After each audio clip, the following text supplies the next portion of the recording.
Today's Bible verse comes from 1 Samuel chapter 2, verse 2, King James Version. There is none holy as the Lord, for there is none beside thee, neither is there any rock like our God. 1 Samuel 2:2, part of Hannah's prayer after Samuel's birth, declares God's unique holiness and sovereignty. It emphasizes that there is no one like the Lord, no one besides him, and no rock like him, highlighting his unparalleled power and steadfastness. Here's the explanation. Number 1. There is no one holy like Lord.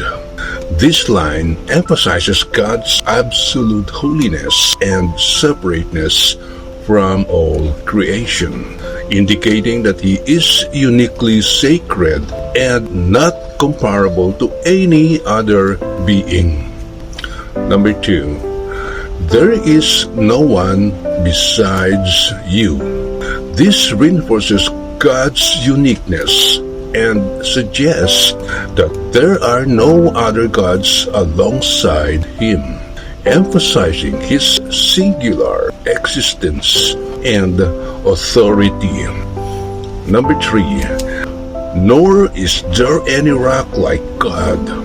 This uses the imagery of a rock as a symbol of strength, stability, and refuge.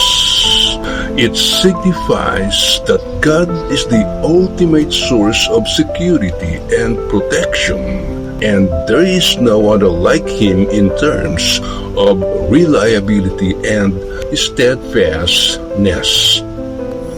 In essence, 1 Samuel 2:2 is a powerful declaration of God's incomparable attributes, praising His holiness, uniqueness, and the security found in Him.